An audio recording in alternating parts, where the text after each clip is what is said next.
Hello good morning नमस्कार दोस्तों, स्वागत है आपका आज के मुख्य समाचारों में। यहाँ आपको देखने को मिलेगी सुबह से शाम तक की ताज़ा खबरें, ब्रेकिंग न्यूज़ अपडेट के रूप में। तो दोस्तों वीडियो को शुरू करने से पहले आपसे एक छोटी सी रिक्वेस्ट है, अगर आपने हमारे यूट्यूब चैनल को सब्सक्राइब नहीं किया है तो सब्सक्राइब जरूर कीजिएगा। तो चलो दोस्तों शुरू करते हैं आज के पहले मुख्य समाचार। जंग के बीच रक्षा मंत्री को बर्खास्त करेगा यूक्रेन, करप्शन स्कैंडल के चलते गंवानी पड़ी कुर्सी, इंटेलिजेंस चीफ किर्लो बुदनोव को मिलेगी उनकी जगह। तो दोस्तों जंग के बीच भ्रष्टाचार से जूझ रहे यूक्रेन ने अब अपने रक्षा मंत्री ओलेक्सी रेजनिकोव को पद से हटाने का फैसला किया है और दोस्तों इनकी जगह अब यूक्रेन के मिलिट्री इंटेलिजेंस चीफ किर्लो बुदानोव लेंगे। तो दोस्तों राष्ट्रपति व्लादिमीर ज़ेलेंस्की की पार्टी ने रविवार को इसकी घोषणा की है। तो दोस्तों जानकारी के लिए आपको बता दें कि ज़ेलेंस्की की सर्वेंट ऑफ पीपल पार्टी के हेड डेविड अरखामिया ने टेलीग्राम के जरिए ओलेक्सी को पद से हटाए जाने की जानकारी दी है और उन्होंने लिखा है कि जंग के दौरान यूक्रेन का रक्षा मंत्रालय किसी नेता के बजाय किसी ऐसे व्यक्ति के हाथ होना चाहिए जिसके पास फौज का अनुभव हो। इसी के साथ दोस्तों चलते हैं आज के अगले मुख्य समाचार की ओर। थरूर बोले मुशर्रफ अभिशाप थे तो बीजेपी ने युद्ध विराम क्यों किया, कहा मैं ऐसे भारत में पला जहां मरने वालों के लिए अच्छी बातें की जाती है। तो दोस्तों पाकिस्तान के पूर्व राष्ट्रपति परवेज मुशर्रफ के निधन पर रविवार को कांग्रेस नेता और सांसद शशि थरूर ने ट्वीट कर शोक व्यक्त किया था। तो दोस्तों उनकी पोस्ट पर भाजपा ने निशाना साधा था और थरूर ने भाजपा से सोमवार को इसे लेकर सवाल किया कि अगर मुशर्रफ सभी देशभक्त के लिए अभिशाप थे तो 2003 में भाजपा सरकार ने उनके साथ युद्ध विराम पर बात क्यों की थी और 2004 के वाजपेयी मुशर्रफ ने संयुक्त बयान पर हस्ताक्षर क्यों किए थे। क्या तब मुशर्रफ को एक विश्वसनीय शांति साथी के रूप में नहीं देखा गया। तो दोस्तों दरअसल थरूर ने मुशर्रफ के निधन पर पोस्ट की थी कि जिसमें लिखा हुआ था पूर्व पाकिस्तानी राष्ट्रपति परवेज मुशर्रफ का दुर्लभ बीमारी से निधन हो गया और कभी भारत के कट्टर शत्रु रहे मुशर्रफ 2002 से 2007 के बीच शांति के लिए असली ताकत बन गए थे और उन दिनों मैं उनके संयुक्त राष्ट्र में सालाना मुलाकात करता था। तो दोस्तों आपको बता दें कि इससे पहले भी थरूर ने एक ट्वीट कर कहा था कि मैं ऐसे भारत में पला बड़ा हूं जहां यह उम्मीद की जाती है कि मरने वाले व्यक्ति के बारे में अच्छी बातें कहे। मुशर्रफ एक कट्टर दुश्मन थे और कारगिल के लिए जिम्मेदार थे, लेकिन उन्होंने 2002 से 7 में भारत में शांति के लिए काम किया। वह हमारे मित्र नहीं थे लेकिन उन्होंने शांति में रणनीतिक लाभ देखा। इसी के साथ दोस्तों चलते हैं आज के अगले मुख्य समाचार की ओर।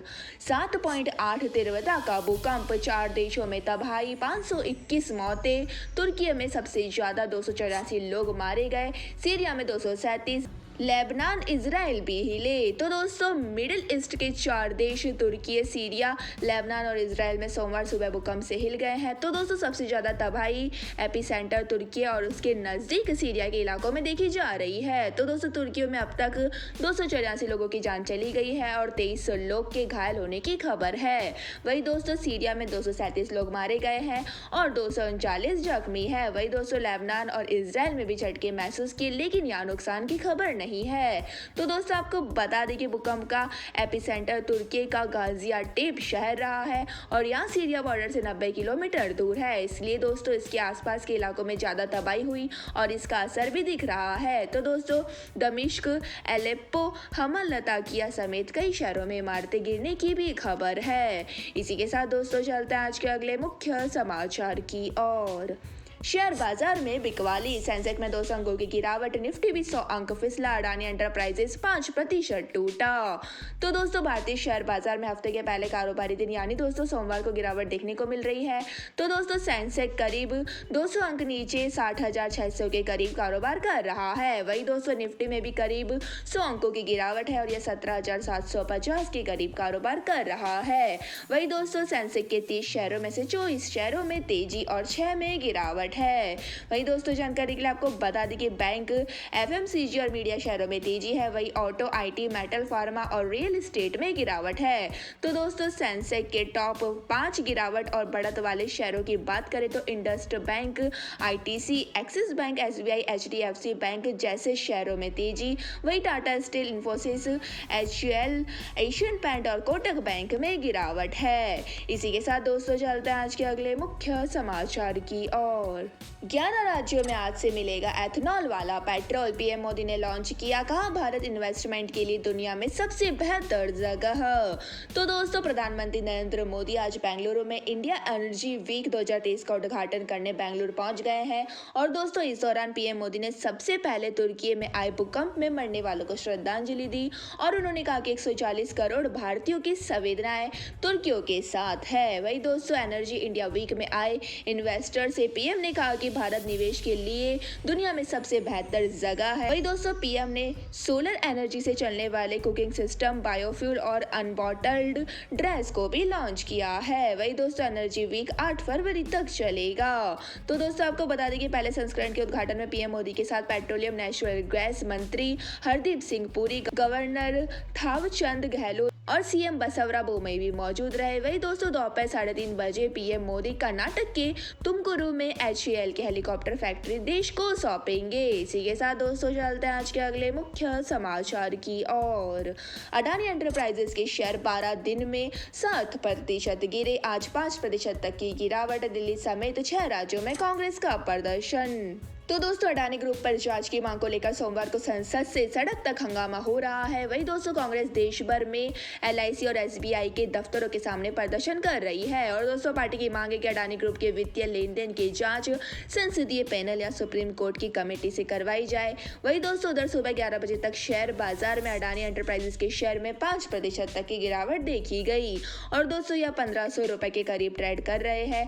वही बिट्रेस लैंडर स्टैंडर्ड चार्टर बैंक ने मार्जिन लोन पर कोलेट्रल के रूप में अडानी ग्रुप के बॉन्ड को लेना बंद कर दिया है। इससे पहले दोस्तों, सिटी ग्रुप और क्रेडिट स्विस बैंक ने भी ऐसा कर चुका है। तो दोस्तों, जानकारी के लिए आपको बता दें कि लोकसभा और राज्यसभा में भी कार्रवाई शुरू होते ही विपक्षी सांसदों ने अडानी के मामले में चर्चा की मांग करते हुए जमकर नारेबाजी की और दोनों सदनों में स्पीकर ने सांसदों को समझाने की कोशिश की, लेकिन वह नहीं माने और इसके बाद दोनों सदनों की कार्यवाही 2 बजे तक के लिए स्थगित कर दी गई। वही दोस्तों, कांग्रेस समेत 15 विपक्षी पार्टियों ने संसद परिसर में गांधी प्रतिमा के सामने धरना दिया और कांग्रेस के महासचिव KC वेणुगोपाल ने आरोप लगाया कि केंद्र सरकार आम लोगों के पैसे का इस्तेमाल अपने दोस्तों की मदद के लिए कर रही है। इसी के साथ दोस्तों, चलते हैं आज के अगले मुख्य समाचार की ओर। बांग्लादेश में फिर हिंदू मंदिरों पर हमले। 14 मंदिरों में 27 हिंदू देवी देवताओं की मूर्तियों को तोड़ा गया, कुछ को तालाब में फेंका। तो दोस्तों, बांग्लादेश में रविवार के दिन 14 हिंदू मंदिरों पर हमला कर 27 मूर्तियों को तोड़ा गया है। तो दोस्तों, घटना बलिया डांगी उपजिला के ठाकुर गांव में हुई है। और दोस्तों, सूचना मिलते ही डिप्टी कमिश्नर महबूबर रहमान और SP मोहम्मद जहांगीर हुसैन घटनास्थल पर पहुंच गए हैं। और दोस्तों, उन्होंने बताया कि 9 मूर्तियां सिंदूर पिंडी और 4 कॉलेज पारा और 14 मूर्तियां शहबाजपुर नाथपारा इलाके में टूटी हुई मिली है। तो दोस्तों, पिछले 5 महीनों में यह दूसरा ऐसा मामला है जब पड़ोसी देश में इस तरह से अल्पसंख्यक हिंदू समुदाय के पूजा स्थल पर हमला हुआ हो। इसी के साथ दोस्तों, चलते हैं आज के अगले मुख्य समाचार की ओर। दिल्ली में मेयर चुनाव तीसरी बार टला। 10 नॉमिनेटेड मेंबर्स को वोट की मंजूरी मिली। इसके बाद आप और भाजपा मेंबर्स ने हंगामा किया। तो दोस्तों, MCD की अध्यक्षता कर रहे सत्य शर्मा ने कहा कि उपराज्यपाल ने जिन 10 मेंबर को नॉमिनेट किया है वो वोट डाल सकेंगे। तो दोस्तों, इसके बाद ही भाजपा और आपके मेंबर ने हंगामा शुरू कर दिया। वही दोस्तों, इसके बाद MCD सदन की कार्रवाई स्थगित कर दी गई। और दोस्तों, इससे पहले 6 और 24 जनवरी को भी चुनाव नहीं हो पाए थे। तो दोस्तों, भाजपा ने LGV के सक्सेना से सत्र फिर से बुलाने के लिए 10 फरवरी की तारीख की सिफारिश की थी और जबकि आप पार्टी ने 3, 4 और 6 फरवरी का सुझाव दिया था। तो दोस्तों, LG ने आपका सुझाव मानते हुए सदन के सत्र के लिए 6 फरवरी तारीख तय की थी। तो दोस्तों, जानकारी के लिए आपको बता दें कि 6 फरवरी को सदन में सबसे पहले मनोनीत पार्षद विनोद फिर लक्ष्मण ने शपथ ली और इसके बाद मुकेश मान, सुनील चौहान, राजकुमार भाटिया, संजय त्यागी को शपथ दिलाई गई। इसी के साथ दोस्तों, चलते हैं आज के अगले मुख्य समाचार की ओर। सुप्रीम कोर्ट को मिले 5 नए जज। CJI चंद्रचूड़ ने दिलाई शपथ। 4 फरवरी को केंद्र ने अपॉइंटमेंट की मंजूरी दी थी। तो दोस्तों, सुप्रीम कोर्ट में नए 5 जजों की नियुक्ति हो गई है और CJI DY चंद्रचूड़ ने सोमवार सुबह 5 जजों को सुप्रीम कोर्ट के न्यायाधीश के रूप में शपथ दिलाई। तो दोस्तों, SC के नए जज के रूप में शपथ लेने वाले 3 chief justice Pankaj Mittal, justice Sanjay Karol और जस्टिस पीवी संजय कुमार है। इसके अलावा दोस्तों 2 जस्टिस अहसानुद्दीन अमनाहुल, जस्टिस मनोज मिश्रा का नाम भी शामिल है। तो दोस्तों 5 जजों की शपथ ग्रहण के साथ ही सुप्रीम कोर्ट में अब जजों की संख्या 32 हो गई है। तो दोस्तों यह थे हमारे आज के मुख्य समाचार। इसके बाद दोस्तों बारी आती है आज के माइंड क्यूज क्वेश्चन की। तो दोस्तों आज का माइंड क्यूज क्वेश्चन आपकी स्क्रीन पर आ चुका है। किस मच्छर के काटने से डेंगू का बुखार आता है? जी हाँ दोस्तों, अगर आप जानते हैं किस मच्छर के काटने से डेंगू ज्वर आता है तो फटाफट से हमारे सवाल का जवाब दे, कमेंट्स करें और जल्दी से जीत लीजिए एक शानदार सरप्राइज गिफ्ट आइटम। धन्यवाद दोस्तों, जय हिंद।